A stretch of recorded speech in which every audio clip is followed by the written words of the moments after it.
بندش الفاظ جڑنے سے نگوں کے کم نہیں، شاعری بھی کام ہے آتش مرصع ساز کا۔ بڑا شور سنتے تھے پہلو میں دل کا، جو چیرا تو ایک قطرہ خون نہ نکلا۔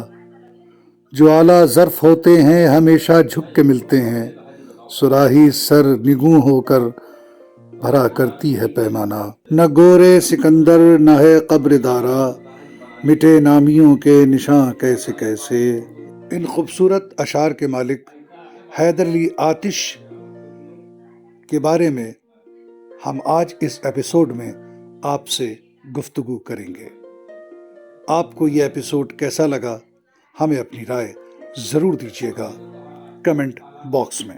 دوستوں، تلاش و تحقیق کے تحت پچھلے ایپیسوڈ میں ہم نے دبستان لکھنؤ کے بانی شاعر ناصر پر ویڈیو پیش کیا تھا۔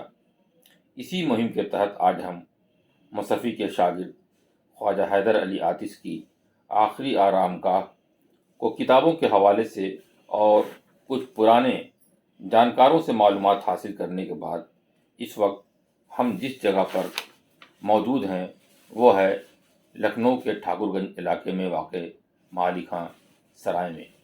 ناصر کے ہم عصر اور حریف خواجہ حیدر علی آتش کا شمار عظیم المرتبہ شاعروں میں ہوتا ہے۔ آتش نے اپنی جدت طبع اور تصوف کے سہارے شاعری میں جو معنویت پیدا کی، اس سے ان کی شاعری زیادہ پر اثر بنی۔ ان کا خاندان صوفیوں اور خواجہ زادوں کا تھا، اس لیے اس کا اثر آتش پر بھی پڑنا لازمی تھا اور پڑا بھی۔ آتش صوفی شاعر تھے۔ انہوں نے اپنی پوری زندگی فقیرانہ طریقے سے بسر کی۔ وہ ایک خوددار، خدا ترس اور قلندرانہ مزاج کے انسان تھے۔ یہی وجہ ہے کہ ان کی شاعری میں تصوف کی گہری جھلک دیکھنے کو ملتی ہے۔ ان کے یہاں لکھنویت کا رنگ بھی ملتا ہے، مگر چونکہ مصفی کے شاگرد تھے اس وجہ سے ان کی شاعری میں خوشبو دہلی کی ملتی ہے۔ 1764 عیسوی میں وہ پیدا ہوئے اور 13 جنوری 1847 کو لکھنؤ میں وفات پائی۔ ناصر کی طرح آتش کے بھی والد کا انتقال بچپن میں ہی ہو گیا تھا۔ فیض آباد کے امیر نواب محمد تقی خاں کے یہاں ملازمت اختیار کر لی اور ان کے ساتھ لکھنؤ چلے آئے۔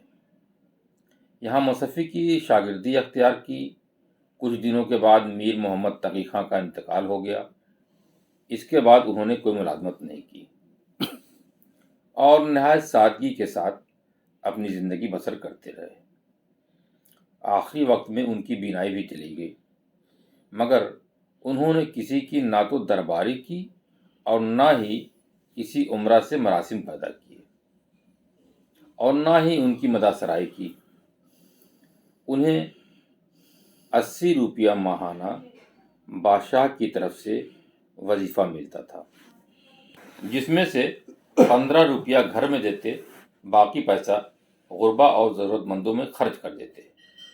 اس عالم میں کبھی وہ آسودہ رہتے تو کبھی فاقے کی بھی نوبت آ جاتی۔ حالانکہ ان کے شاگردوں کو جب اس بات کا علم ہوتا تو وہ آتش کی خدمت میں حاضر ہو جاتے اور کھانے پینے کی چیزیں پیش کرتے، جس پر وہ فرماتے، تم لوگوں نے کھلا کھلا کر ہمارے نفس کو فربا کر دیا ہے۔ لکھنؤ کے ٹھاکر گنج علاقے میں واقع مالی خاں سرائے، یہاں پر جب آتش کے بارے میں جاننے کی کوشش کی گئی تو اس علاقے میں کئی مزاروں کے بارے میں معلوم ہوا۔ اس میں سے ایک مزار ٹیڑھے پیر شاہ کی بھی تھی۔ یہ مزار ٹیڑھی بنی ہوئی ہے، اوپر چھت بھی پڑی ہے۔ مزار کے بغل میں ایک پرانا املی کا پیڑ ہے۔ چاروں طرف اونچے اونچے مکانوں سے گھرے ٹیڑھے پیر شاہ کے مزار کے بارے میں جب آس پاس کے لوگوں سے دریافت کیا گیا تو لوگوں نے بتایا کہ ایسا سنا گیا ہے کہ جب یہ مزار بن کر تیار ہوتی تو دوسرے دن وہ ٹیڑھی ہو جاتی۔ ایسا کئی بار ہونے کے بعد اس مزار کی تعمیر ٹیڑھی ہی رکھی گئی اور اسی وقت سے یہ مزار ٹیڑھے پیر بابا کے نام سے علاقے میں مشتہر ہو گئی۔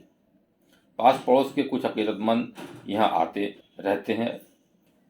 دوستوں، یہ وہی ٹیڑھے پیر بابا کی مزار ہے جسے ہم اردو ادب میں حیدر علی آتش کے نام سے جانتے ہیں۔